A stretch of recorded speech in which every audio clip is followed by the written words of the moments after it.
Dear student, अस्सलाम वालेकुम। Chapter number 7, fundamental principle of organic chemistry, उसका lecture number 7, classification of organic compound. Organic compound, million of organic compound हो गए तो ज़रूरत महसूस हुई कि इनको क्लासीफाई किया जाए, इनके ग्रुप बनाए जाए, मेन ग्रुप, सब ग्रुप, डिवीज़न, सब डिवीज़न के, जिससे इसको समझना, इसकी स्टडी करना जो है ना वो हमारे लिए आसानी हो, इस पर रिसर्च करना आसान हो।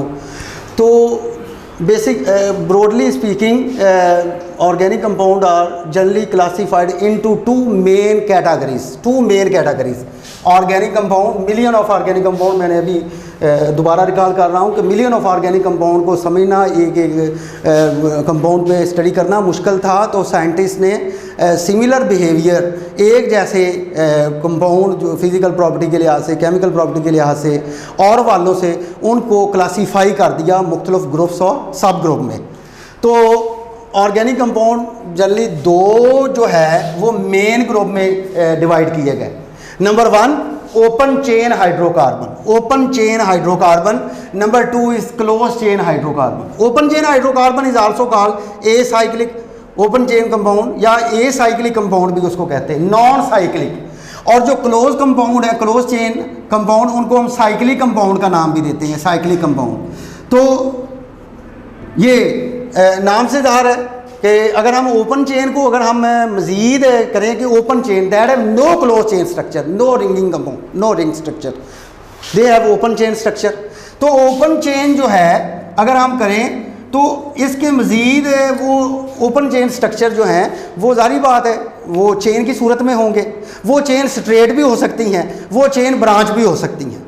जैसे स्ट्रेट चेन, ये देखें for example CH3 CH2 CH2 CH3, ये एक मैंने अल्केन का चौथा मेंबर लिखा है जिसको हम ब्यूटेन कहते हैं। Butane, this is normal butane because an stand that have no substitute, no branch, that is just only straight structure. ये स्ट्रेट चेन है और इसको हम एन ब्यूटेन का नाम देते हैं। और ये ब्रांच चेन आ गया, यानी फ़र्ज़ करें यहाँ पे ब्रांच लगा दी, तो इसको हम आइसोब्यूटेन कहते हैं, common name isobutane, and that is also called two methyl propane. कैसे? ये लॉन्गेस्ट चेन है, ये नंबरिंग दे दी 2 पे मिथाइल, ये मिथाइल अभी मैंने डिस्कस भी किया था, 2 मिथाइल, और ये 3 कार्बन वाली चेन बाकी रह गई जिसको हम प्रोपेन का नाम देते हैं। This is the according to IUPAC nomenclature. तो ये ओपन चेन बेसिकली ये दो हिस्सों में डिवाइड है, straight chain, branch chain. Straight chain वो जिनमें 2 ब्रांचिंग सिस्टम, यूनिफॉर्म स्ट्रक्चर, ठीक है। और दूसरा जो है वो आइसोब्यूटेन जिसमें ब्रांच लग सकती है, 1 लग सकती है, 2 लग सकते हैं, 3 लग सकते हैं। जितना कार्बन का साइज नंबर तादाद बढ़ती जाएगी, लॉन्गेस्ट चेन होती जाएगी और उसमें ज़्यादा चांसेस हो सकते हैं कि हम वहाँ पे मुख्तलिफ किस्म के सब्स्टिट्यूट ज़्यादा तादाद में लगा सकते हैं। तो नेक्स्ट हमारे पास है, अगर हम क्लोज चेन कंपाउंड को देखें तो क्लोज चेन कंपाउंड को हम that is cyclic compound having ring of various sizes, various shape, various number of carbon, other atoms. तो क्लोज वो ring, that is not a straight और ब्रांच स्ट्रक्चर, यानी वो क्लोज होगा, रिंग होगा। जैसे फ़र्ज़ करें ये 4 कार्बन लिख लें आप इस सूरत में, ये एक रिंग बन जाएगा जिसको हम कहते हैं दैट इज़ दी साइक्लोब्यूटेन। ये साइक्लोब्यूटेन है और cyclobutane this is belong to cycloalkane. इस तरह अगर हम ये बेंजीन का स्ट्रक्चर बना लें, ये जिसमें 3 अल्टरनेट डबल बॉन्ड है, तो इसको हम बेंजीन कहते हैं। और ये भी जो क्लोज कंपाउंड में, रिंग कंपाउंड में आएगा, साइक्लिक कंपाउंड में आएगा।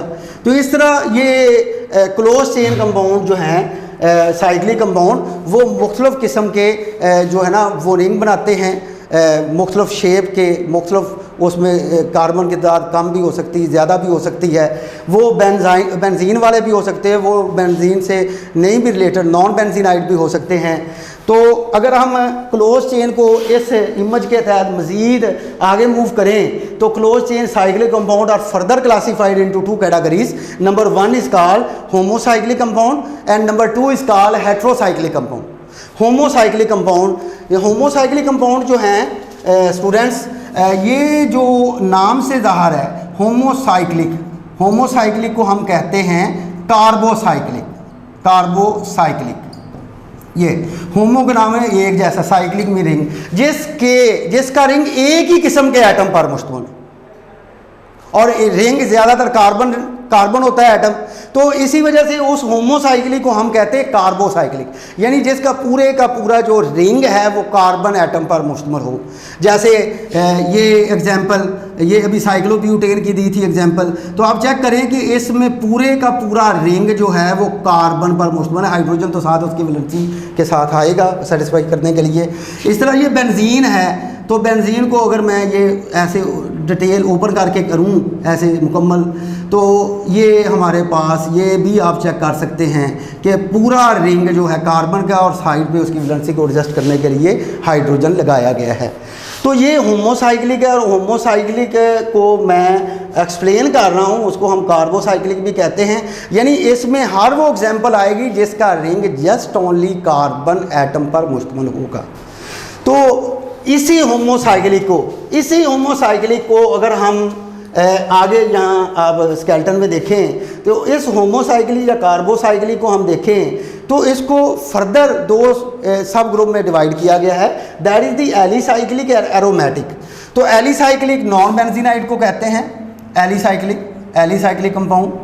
तो इसमें वो this is a type of homocyclic compound ये, और जिसका रिंग 3 या 3 से ज़्यादा कार्बन एटम पर मुश्तमिल होगा, और ये इंडिकेट कर रहा है कि this is the non benzenoid compound, non benzenoid compound, यानी बेंजीन का नहीं आएगा, उसके अलावा जो भी आएंगे और रिंग कार्बन पर मुश्तमिल हो। जैसे ये देखें, ये साइक्लोप्रोपेन है, जिसको हम ये 3 कार्बन लिखकर ये इसकी वैलेंसी एडजस्ट कर दें तो ये बन गया साइक्लोप्रोपेन। ये साइक्लोप्रोपेन, ये हमारे पास ये अगर स्ट्रक्चर है तो इसको हम कहते हैं साइक्लोब्यूटेन, क्योंकि ना ये बेंजीन है ना ये बेंजीन है, और दैट इज बिलोंग टू, ये दोनों example that is belong to cycloalkane, यानी ये अल्केन है लेकिन वो साइक्लिक स्ट्रक्चर है, एंड फॉलो फार्मूला CnH2n, वो फार्मूले को बे करते हैं। साइक्लोअल्कीन भी होते हैं, जैसा कि फ़र्ज़ करें आप ये 6 कार्बन लिख लें, ये 6 कार्बन ये लिख लिए, इसकी वैलेंसी एडजस्ट कर दें, सिंगल बॉन्ड कार्बन लगा दें, तो ये बनेगा आपके पास साइक्लोहेक्सेन, यानी ये एलिसाइक्लिक की एग्जांपल, एलिसाइक्लिक मीन होमोसाइक्लिक की, कि जिसके रिंग 6 कार्बन एटम पर मुश्तमिल है और सिंगल बॉन्ड आ रहा है, और ये फार्मूला भी हो रहा है, चेक कर सकते हैं आप, यानी 6 कार्बन तो हाइड्रोजन 12 होंगे, C6H12। लेकिन अगर आप इसी को साइक्लोहेक्सेन को साइक्लोहेक्सीन बनाना चाहते हैं तो एक डबल बॉन्ड अगर लगा दें, 2 हाइड्रोजन उसमें से कम हो जाएंगे, क्योंकि वैलेंसी ज़्यादा हो गई है, पहले वैलेंसी 4 होनी चाहिए, 4 से ज़्यादा नहीं होना चाहिए। तो यही जो साइक्लोहेक्सेन है वो साइक्लोहेक्सीन बन जाएगा, ये साइक्लोहेक्सीन। तो ये था होमोसाइक्लिक में मैंने एक्सप्लेन किया आपके सामने एलिसाइक्लिक।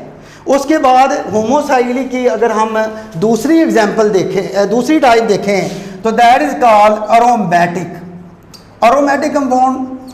बैटरंग में भी आपने इसकी डेफिनेशन पढ़ी। Aromatic compound are those compound that consist of at least 1 benzene ring and their derivatives. Benzene का एक रिंग, यानी बेंजीन का एक रिंग और साथ में उसके जो कॉर्नर है उस पर कोई रेडिकल भी आ जाए, आ सकता है, 1 आ सकते हैं, 2 आ सकते हैं, 3 आ सकते हैं, तो उनको हम कहते हैं बेंजीन, और उसके डेरिवेटिव कंपाउंड को हम कहते हैं aromatic compound. Benzene 6 member carbon structure है, ये देखें, ये कार्बन 6 लगा दिए, ये इससे 2 वैलेंसी पूरी हो रही है। और ये एरोमेटिक कंपाउंड जो हैं ये होमोसाइक्लिक की मैं एक्सप्लेन कर रहा हूँ। तो इसमें अगर अल्टरनेट पोजीशन पे 3 डबल बॉन्ड हम लगा दें, ये 3 डबल बॉन्ड लग गए, तो 3 डबल बॉन्ड लगाने से आप चेक करें ऊपर नीचे दाएं बाएं हर कार्बन की 3 वैलेंसी पूरी है, और एक हाइड्रोजन आप इसके साथ एडजस्ट करेंगे तो ये हमारे पास एक बेंजीन का स्ट्रक्चर आएगा जिसका फार्मूला है, आप इसको कंबाइन करके देख सकते हैं, C6H6, जिसको हम इस सूरत में भी प्रेजेंट कर सकते हैं। ये देखें, ये बेंजीन का स्ट्रक्चर है। तो बेंजीन के ऊपर मुख्तलिफ रेडिकल इस तरीके से लगा के हम मुख्तलिफ उसके डेरिवेटिव बना सकते हैं। जैसे ये CH3 लग गया तो इसको हम टोलीन कहते हैं, ये टोलीन है। इस तरह बेंजीन के ऊपर हम अगर फ़र्ज़ करें NO2 लगा दें तो ये बेंजीन का स्ट्रक्चर बनेगा जिसका नाम है नाइट्रोबेंजीन। ये नाइट्रोबेंजीन ये। तो ये था अरोमेटिक यानी बेंजीनाइड कंपाउंड। दिस अरोमेटिक कंपाउंड, इसकी फर्दर आप उस स्केलेटन में देख सकते हैं कि इसको मज़ीद 2 क्लासेस में जो है वो डिवाइड किया गया है इन अरोमेटिक कंपाउंड को।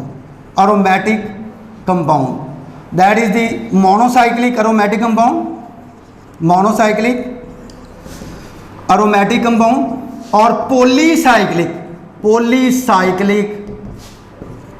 Aromatic compound, polycyclic aromatic compound. तो मोनोसाइक्लिक अरोमेटिक कंपाउंड नाम से ज़ाहिर है कि जिसमें बेंजीन का एक रिंग आए, उसके ऊपर सब्स्टिट्यूट लग सकते हैं रेडिकल। बेंजीन का एक रिंग में, ये देखें, ये बेंजीन का रिंग है, ये एक सब्स्टिट्यूट लग क्लोरोबेंजीन आ गया। इस तरह ये बेंजीन का रिंग है, ठीक है, इसके ऊपर OH लगा दे, ये फिनोल बन गया, ये फिनोल है। तो पॉलीसाइक्लिक अरोमेटिक कंपाउंड वो कंपाउंड है जिसमें बेंजीन के एक से ज़्यादा रिंग आए। Polycyclic aromatic compound are those compound in which more than one benzene ring are involved, and that compound are called polycyclic compound. उनको हम polycyclic compound कहते हैं। जैसे फ़र्ज़ करें ये आपने बेंजीन का रिंग लिखा, तो इसके साथ अगर बेंजीन का रिंग आ गया है ऐसे, तो इनको हम कहते हैं नेफ्थालीन। ये नेफ्थालीन है, और ये 2 बेंजीन के रिंग मिलकर बने हैं, तो जारी बात है एक रिंग से ज़्यादा आ रहे हैं तो पॉलीसाइक्लिक। इस तरह बेंजीन के 3 रिंग भी आपस में फ्यूज़ कर सकते हैं इस तरीके से। ये तो इसको हम कहते हैं एंथ्रासीन, ये एंथ्रासीन। तो this is also example of polycyclic compound because 3 benzene ring are involve in this structure. तो ये था हमारा ये डिटेल मैंने किया homocyclic compound. Homocyclic compound mean carbocyclic compound, carbocyclic compound mean alicyclic और एरोमेटिक। एलिसाइक्लिक और एरोमेटिक को एक्सप्लेन करने के बाद उसकी टाइप्स मोनोसाइक्लिक और पॉलीसाइक्लिक। हमारा एक छोटा सा पॉइंट अब रह गया है इस क्लासिफिकेशन में, that is the heterocyclic compound.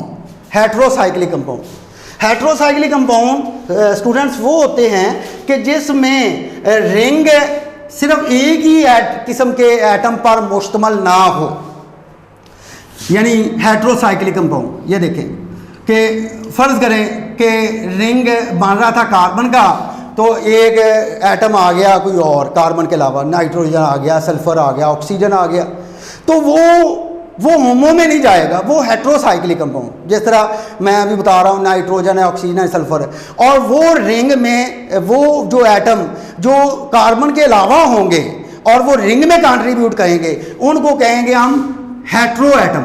उनको हम हेट्रो एटम का नाम देते हैं।